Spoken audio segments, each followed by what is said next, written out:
오늘 에베소서 4장 11절부터 13절의 말씀 가지고 인재를 양성하는 교회라는 제목으로 하나님의 말씀 선포하도록 하겠습니다. 에베소서 4장에서 사도 바울은 이렇게 이야기합니다.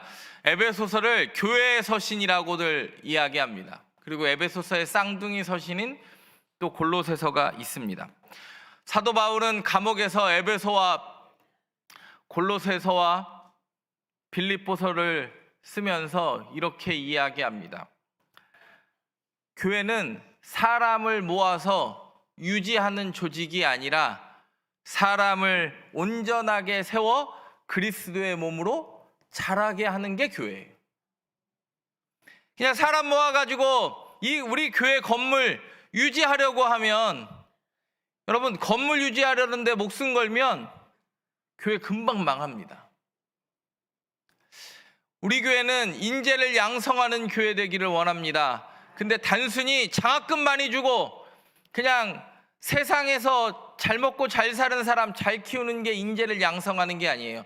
저와 여러분이 하나님의 사람으로 서는 게 인재 양성이에요.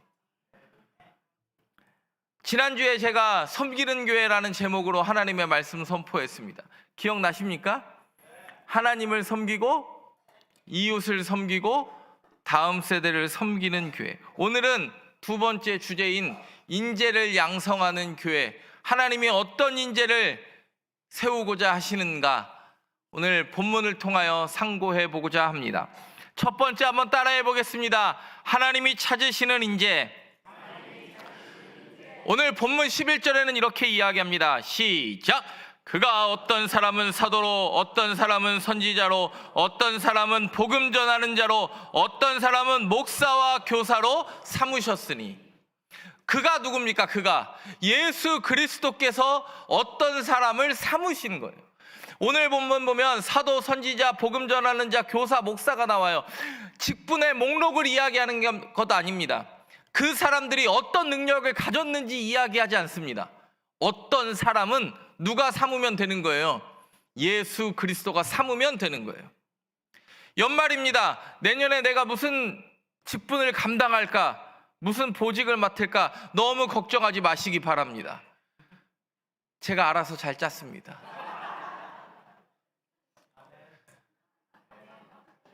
이게 아멘이 나와야 되는데 원래.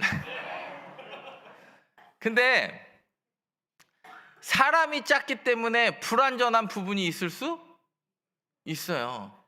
근데 내 마음에 들어요, 안 들어요? 벌써 용현이가 든대잖아요. 네, 우리 용현이 25일 날 얼마나 열심히 우리 호산나 합주했는지 몰라요. 우리 박수 한번 할까요, 그러면? 아유, 네. 여러분, 제가 짰으니까 마음에 안 들 수 있습니다. 근데 순종하며 가는데 하나님의 은혜가 있는 줄 믿습니다. 다윗을 보면요, 우리가 아는 대로 아빠가 기억도 못하는 아들이었어요. 왜 못하냐면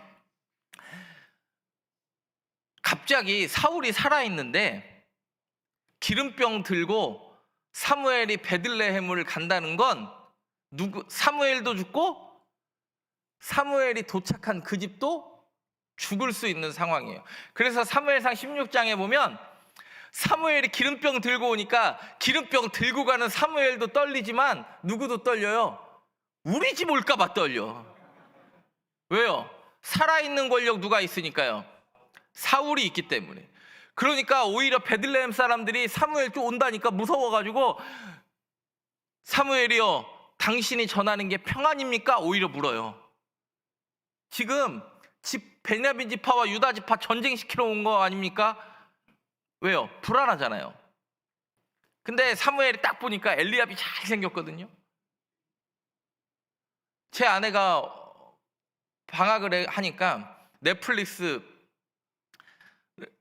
폭삭 속았수다를 갑자기 몰아보더라고. 그래도 어제 저녁 늦게 집에 들어가니까 박보검 안 만난 게 너무 아쉽다는 거예요. 그래서 아니, 박보검, 웬 박보검이냐 그랬더니 박보검이 잘생겨서가 아니래. 너는 학시 아저씨를 닮았대. 그러니까 저는 제가 사실 드라마를 안 봐가지고 잘 모르겠는데, 하여튼 그러더니 박보검을 보면서 본인이 마음의 치유를 얻었다는 거예요. 아니 이게 무슨 소린가. 근데 사무엘도요 보면요, 목사도 보면 목소리 좋고 잘생긴 사람이 목사하기가 유리할까요? 저처럼 생긴 사람이 유리할까요? 네. 여러분, 중요한 사실 하나가 있습니다. 그때 이야기합니다. 사무엘도 외모 봤어요. 그때 하나님이요, 그때 사무엘상 16장 7절에 이렇게 이야기하십니다. 사무엘상 16장 7절 시작. 여호와께서 사무엘에게 이르시되 그의 용모와 키를 보지 말라. 내가 이미 그를 버렸노라. 내가 보는 것은 사람과 같지 아니하니 사람은 외모를 보거니와 나 여호와는 중심을 보느니라 하시더라. 아멘. 여러분, 사람은 외모 봐요 안 봐요? 봐요. 당연하죠. 장신대 다닐 때 예전에는 사진수첩이라는 게 나왔습니다. 그랬더니 사진수첩 이쁜 신입생들, 교훈과 신입생들 이렇게 올라오면 신대원 그 나이 많은 전도사들이 이 자매를 내게 주셔서 기도탑에서 그렇게 기도를 해요. 그러면 이제 우리 같이 이제 뭣도 모르는 사람들이, 아니 하나님이 중심을 보신다고 그러는데 그 외모 보고 그렇게 찍으면 넘어오냐? 그랬더니 맨날 그 전도사님들이 우리한테 그런 얘기를 했어요. 하나님이 중심 보고 사람은 여러분, 사울을 왕 삼을 때 사람들이 그럴만하다고 생각을 했어요. 키가 다른 사람들의 어깨보다 크다고 했고 용모가 준수했어요. 근데 사울이 그 용모의 준수함과 능력 있음을 보지 않고 사람들의 목소리에 현혹됐어요. 사울은 천천히요, 다윗은 만만이다라는 그 목소리에 함몰이 돼가지고 누구 때려잡는데 혈안이 돼 있습니까? 다윗 때려잡는데 혈안이 돼 있어서 자기의 정사를 돌보지 못하고 인생이 함몰돼 버려요. 여러분, 하나님은 결국 그 사울을 버리셨습니다. 이유는 그가 능력이 없어서가 아니라 뭐 때문에 그래요? 말씀에 순종하지 않았기 때문에 그래요. 그래서 사무엘상 15장에 보면 순종이 뭐보다 낫다고요? 제사보다 낫다. 많은 예배보다 하나님의 말씀을 순종하는 게 진짜 예배다라는 걸 가르쳐요.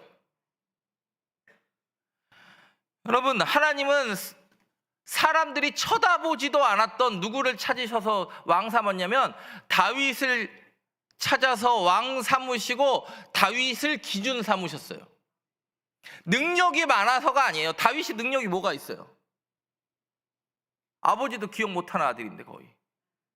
다윗이 능력이 많아서가 아니라 다윗을 붙드시는 하나님이 능력이 있어서 그래요. 오늘 성경에 보면 그 하나님이 사도, 선지자, 복음 전하는 자, 교사, 목사로 뭐 하셨다고 그래요? 삼으셨다고 그래요. 여러분, 인재는요, 누가 인재냐면 내가 인재예요. 여러분이 인재예요. 인재를 양성하는 교회 하면 우리가 장학금 많이 주고 다음 세대 많이 세우는 거 물론 그게 중요한 게 아니라, 여러분이 하나님의 인재로 온전히 양성되지 못한다 그러면 다음 세대 절대 못 섭니다. 누가 먼저 서야 하는가? 우리가 하나님이 사용하실 만한 그릇 되는 게 먼저예요.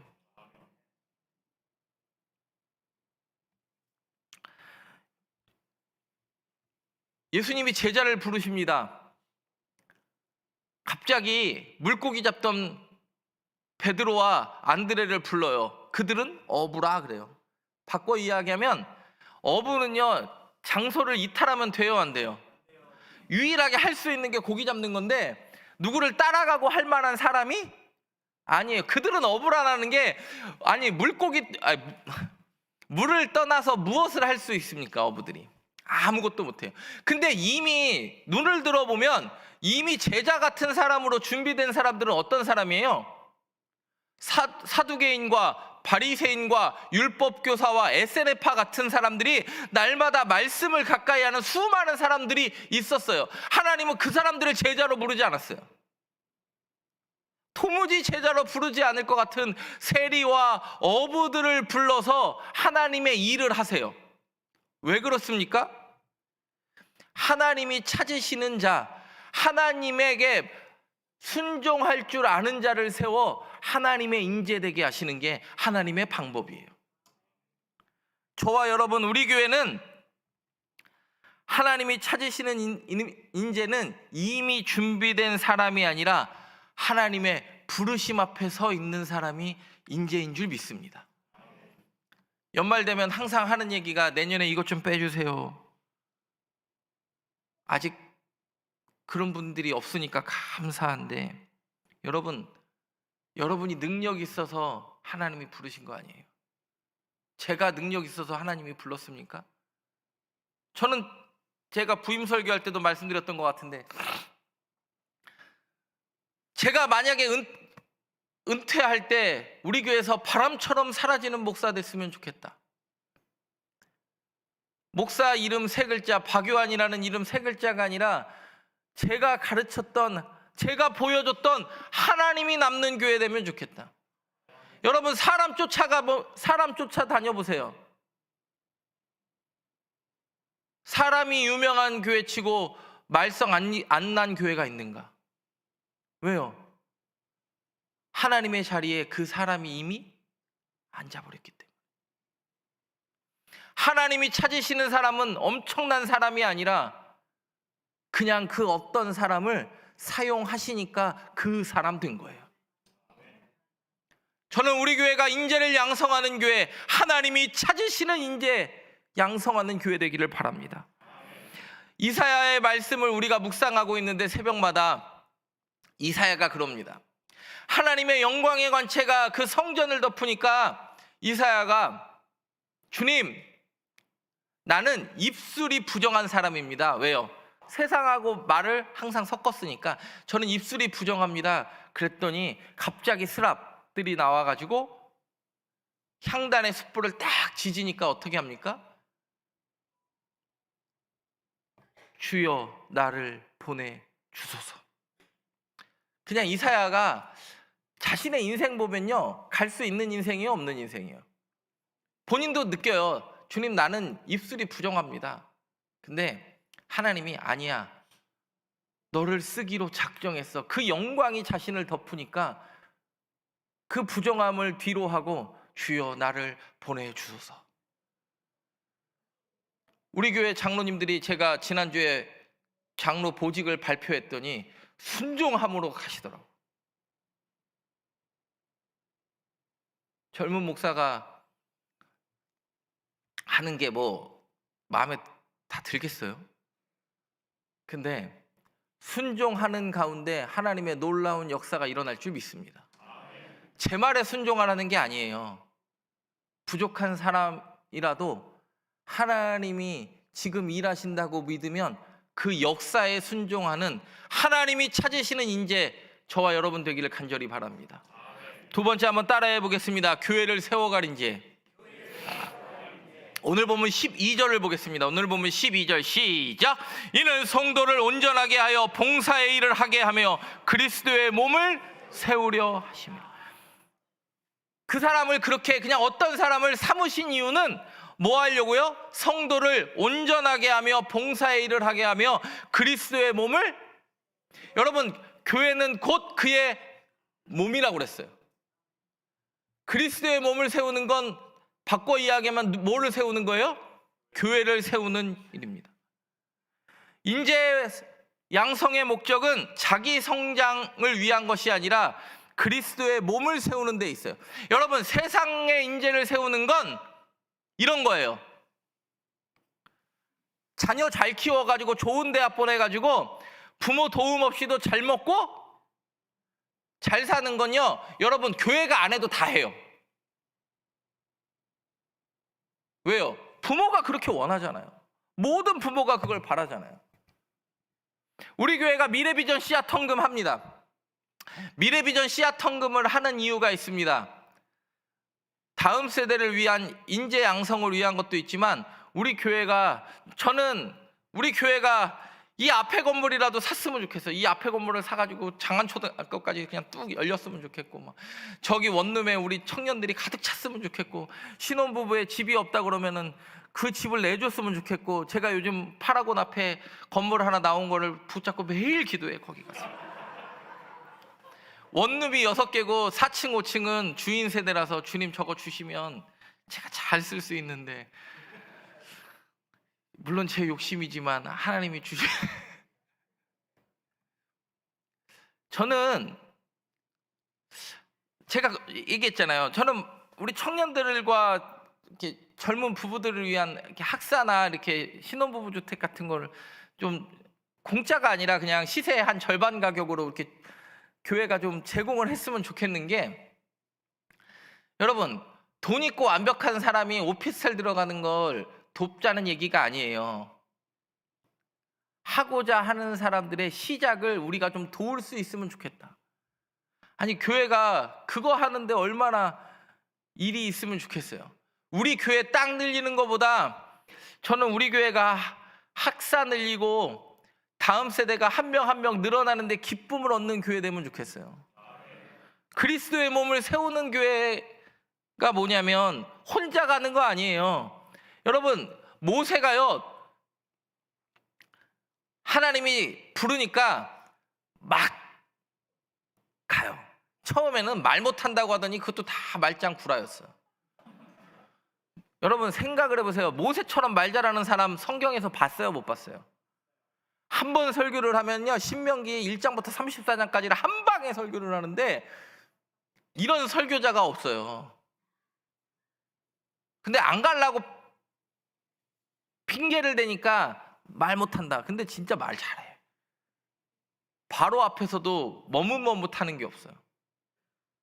근데요, 모세가 혼자 막 그렇게 하니까 너무 애가 불쌍해 보이는 거예요. 그때 이드로가 나와서 이렇게 이야기합니다. 출애굽기 18장 21절과 22절 시작. 나옵니다. 시작. 능력 있는 사람들, 곧 하나님을 두려워하며 진실하며 불의한 이익을 미워하는 자를 살펴서 백성 위에 세워 천부장과 백부장과 50부장과 10부장을 삼아 그들이 때를 따라 백성을 재판하게 하라. 큰 일은 모두 내게 가져갈 것이요 작은 일은 모두 그들이 스스로 재판할 것이니 일이 내게 쉬우리라. 아멘. 모세는 혼자 모든 일을 감당하다가 지쳐 무너질 뻔했어요. 그때 하나님이 장인 이드로를 통해서 뭐라고 하느냐면, 능력 있는 자, 어떤 사람이 능력 있는 사람이냐? 하나님을 두려워하며 진실하며 불의한 이익을 미워하는 자, 그 사람들 세워가지고 재판하게 하고 큰 일만 네가 하게 해라. 함께 나누게 하시고 사람을 세워가는 거예요. 우리 성전교회는 교회를 세워갈 인재를 함께 양성하는 거예요. 아니, 사람의 눈에 보이기에 부족한 게 당연한 거 아니에요? 그 부족한 사람을 통하여 하나님이 일하십니다. 하나님이 그리스도의 몸된 교회를 세워가실 줄 믿습니다. 혼자 끌고 가는 리더십이 아니라 함께 세워가는 교회가 인재를 양성하는 교회예요. 모세는 본인 혼자 가려고 그랬어요. 근데 하나님은 혼자 가려는 모세에게, 너 여호수아는 너무 불안하니까 강하고 극히 담대하라고 그랬지만 모세한테는 뭐라고 그래요? 너 혼자 가지 마, 혼자 가지 마. 너 혼자 독불 장군처럼 가면 안 돼. 혼자 가지 마, 혼자 가지 마. 혼자 가지 말고 뭐라고 하냐면 함께 가라고 이야기하세요. 저는 우리 성전교회가 함께 가는 교회 되기를 바랍니다. 교회를 함께 세워가는 여러분이 그 교회를 세워갈 수 있는 인재 되기를 바라요. 우리 교회는 누구 혼자 이야기하고 누구 혼자의 주도권으로 흔들리지 않는 교회 되기를 바랍니다. 교회가 무너지는 이유는 인재가 없어서가 아니라 그 인재가 자기 잘난 맛 가지고 혼자 일하려고 할 때 문제 생겨요. 꼭 회의할 때 보면 자기 혼자 이야기 다 하는 사람 있죠. 그 사람을 가장 조심해야 돼. 그 사람 때문에 그 조직은 무너지게 돼 있어요. 왜요? 함께 가는 방법을 모르기 때문에. 목사 처음 나올 때 조심하라고 하는 것 중에 항상 이렇게 이야기를 하면 가방 못지를 조심하라고 그래요. 항상.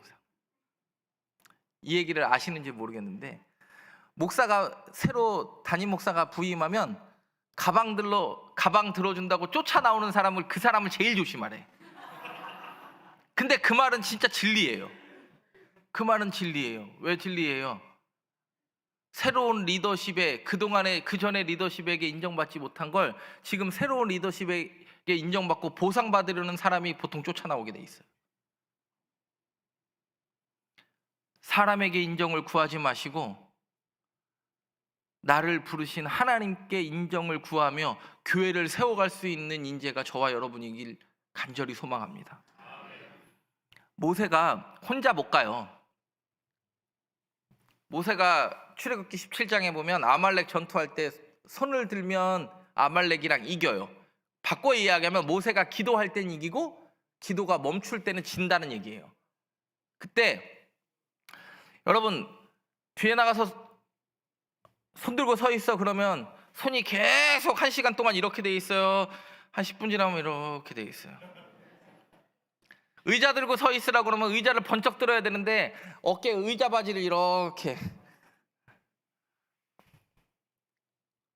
모세도 혼자 하려니까 힘이 들었어요. 그때 모세가 혼자 하라고 하지 한 게 아니라 아론과 훌을 붙여줬고, 모세가 입을 벌리지 못할 때는 아론을 붙여줬고, 그리고 모세가 기력이 쇠하지 않았을 때도 가나안 들어갈 때는 여호수아를 통해서 그 일들을 감당하게 했어요. 나 혼자 해야 된다고, 내가 해야 된다는 착각이 아니라 하나님이 나와 함께하는 교회를 세울 수 있는 그런 인재 되기를 바랍니다. 느헤미야 3장을 보면요, 여러분 성경 읽을 때 제일 힘든 게 이름 나오는 거 아니에요? 이름 나오는 거 생전 들어보지 못하는 이름들. 역대상 1장부터 10장까지가 다 족보 아니에요? 느헤미야 3장을 보면요, 3장에는 이런 일들 이름이 나와요. 어떤 사람은 문을 세우고, 어떤 사람은 성벽을 고치고, 어떤 사람은 자기 집 앞을 수리했다, 이렇게 나오면서 막 사람 이름이 쫙 나와요. 여러분 느헤미야 3장에서 기억나는 사람 이름 있으면, 생각나는 사람 있으면 손 한번 들어보세요. 아무도 없잖아. 근데 느헤미야 3장이 그 수많은 사람들이 그냥 각자 일하고, 자기 앞마당 쓴 사람도 있고 벽 만드는 사람도 있고 벽돌만, 왜 그걸 기록했을까요? 느헤미야 혼자 52일 동안 그 일을 감당한 게 아니라 함께 한 사람들이 있었음을 기억하라고. 저도 혼자 가는 길 아닙니다. 저와 여러분이 우리 교회를, 하나님의 교회를 함께 세워가는 줄 믿습니다.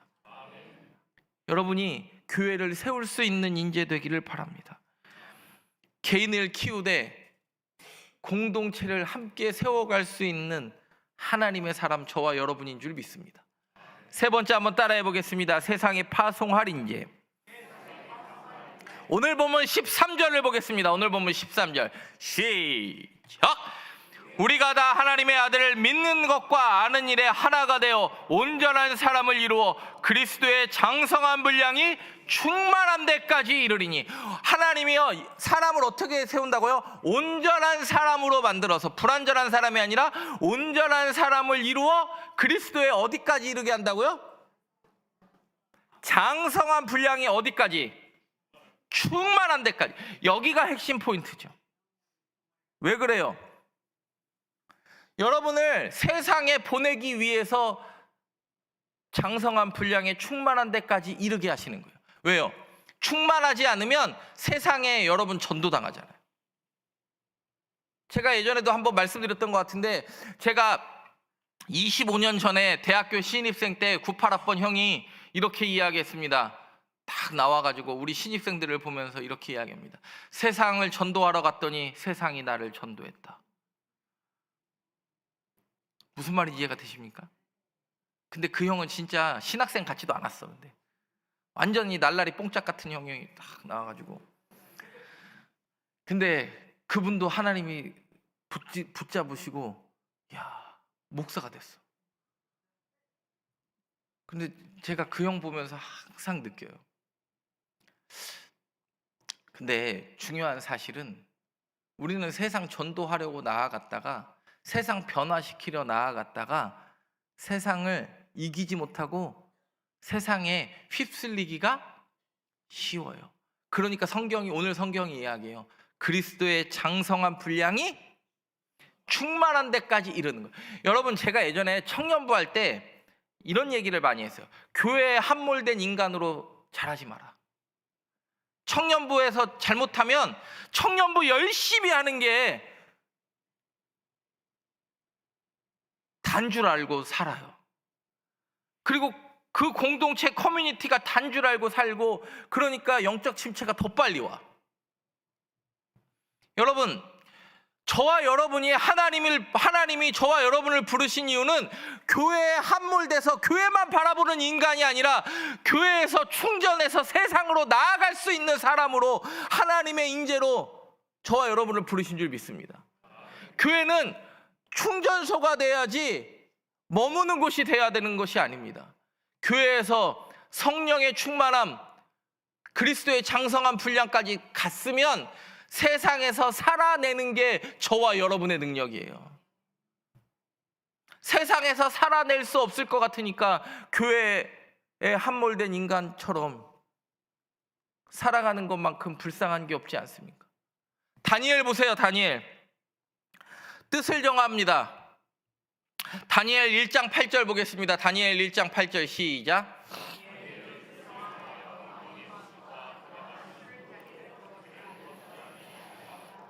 자기를 더럽히지 아니하도록 환관장에게 구하니. 여러분, 다니엘이요 뜻을 정하고요, 다니엘이 여전히 전과 하던 대로 가서 기도해요. 왕의 조서가 찍힌 것을 알고도 전에 하던 대로 아침, 점심, 저녁 창을 열고 기도해요. 다니엘이요 바벨론을 전복시킬 의도가 없었어요. 다니엘은요 바벨론에게서도 높은 신하였고, 왕권이 바뀌는 게 아니라, 정권이 바뀌는 수준이 아니라 나라가 바뀌는 페르시아 정권에서도 높은 사람 돼요. 그러면 다니엘은요 처세술에 능한 자인가? 아니요. 뜻을 정하고 전에 하던 대로 기도하니까요 하나님이 세상에 파송한 이유를 분명히 보여주는 인재돼요. 저와 여러분, 교회 안에서 빛나는 사람이 아니라 세상 속에서 그리스도를 드러낼 줄 아는, 하나님이 나를 끊임없이 세상 가운데 파송하고 있음을 깨달아 하는 인재 되기를 바랍니다. 에스더 보세요. 에스더는요 성전이 아니라 궁궐로 보내진 사람이에요. 그러니까 에스더도 흔들려요. 그때 삼촌 모르드게가 옵니다. 우리 다 죽게 생겼다. 그때 에스더가 이런 핑계를 댑니다. 삼촌, 나는 못 가요. 왕이 부르지도 않았는데 어떻게 갑니까? 그때 삼촌 모르드게가 이렇게 이야기합니다. 네가 왕후의 자리를 얻은 것이 이때를 위함이 아닌지 누가 알겠느냐. 그때 에스더가 그 삼촌 모르드게의 말을 듣고 3일 금식하고 나아가서 민족의 위기를 건져내요. 국가를 전복시키고 어려운 일을 겪는 게 아닙니다. 자신의 삶을 세상 가운데 살아낼 때 하나님이 그 사람들을 통하여 일하시더라. 대한민국이 기독교 국가가 되기를 바라는 게 아닙니다. 여전히 세상이 우리를 호시탐탐 잡아먹으려고 하고 있지만 여전히 변함없는 믿음 가지고 세상 속에 살아낼 수 있는 하나님의 백성 되기를 바랍니다. 세상 속으로의 파송은요 떠남이 아니라 하나님을 모시고 들어가는 거예요. 그리스도의 장성한 분량에 이르는 그 하나님을 모시고 세상 가운데 들어감이 있는 진정한 파송이 있기를 바랍니다. 성도를, 인재를 양성하는 교회는 성도를 그냥 교회에 붙잡아 두는 게 아니라 교회를 세워갈 수 있는 인재를 양성했으면 세상 가운데도 보낼 수 있는 그런 인재가 우리 교회에 많이 양성되기를 간절히 바랍니다. 그래서 제가 우리는 하면 PPT가 나올 거예요. 제가 우리는 하면 나머지도 읽는 거예요. 시작. 우리는